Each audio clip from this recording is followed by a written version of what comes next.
கண்ணுக்குட்டி வந்துடுச்சு. உள்ளுக்குள்ள கண்ணுக்குட்டி வந்து உலகத்தின் காரியங்கள் நுழைஞ்சு புசிச்சு குடிச்சு விளையாடி, அப்போ சபை இப்போ எப்படி ஆயிடுச்சு? என்டர்டெயின்மெண்ட் பிளேஸாக மாறிடுச்சு.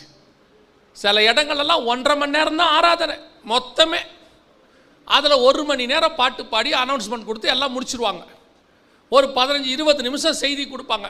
அதுலேயும் ரொம்ப இறக்கப்பட்டு கொடுத்தா 25 நிமிஷம் கொடுப்பாங்க செய்திக்கு. போதும், அதான் போதும். ஆனால் அதே ஆட்கள் குடும்பத்தோடு போய் உட்காந்து 1.5 மணி நேரம் சாப்பிடுவாங்க ஹோட்டலில், ரெஸ்டாரண்ட்டில் உட்காந்து. அதே ஆட்கள் போய் 3 மணி நேரம் ஃப்ளைட்டுக்கு முன்னாடி போய் உட்காந்துருப்பாங்க. அதே ஆட்கள் பிள்ளைகளுக்கு அட்மிஷனுக்கு காலேஜ்லேயும் ஸ்கூல்லையும் போய் காலையிலேருந்து உட்காந்துருப்பாங்க. இதே ஆட்கள் கார் வாங்குறதா இருந்தால் சாயங்காலம் 5 மணிக்கு போய் 8 மணி வரைக்கும் நின்று வாங்கிட்டு வருவாங்க. இதே ஆட்கள் கவர்மெண்ட்டில் ஏதாவது சலுகை கொடுக்குறாங்கன்னா காலையிலேருந்து லைனில் நிற்பாங்க. ஆனால் சர்ச்சில் 1.5 மணி நேரத்துக்கு மேலே உட்கார முடியாது. இன்னைக்கு கேட்டால் ரொம்ப பிஸி. நடத்துகிறவனும் அப்படி தான் இருக்கிறான், கேட்குறவனும் அப்படி தான் இருக்கிறான்.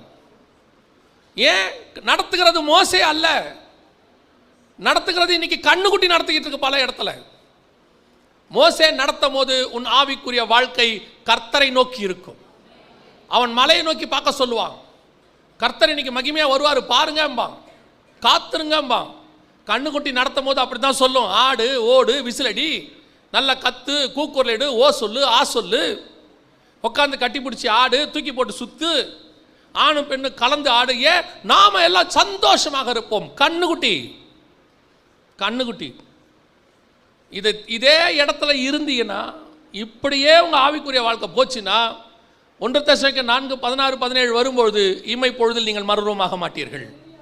மறுரூபமாக முடியாது. அடுத்த இடத்துக்கு வரணும்.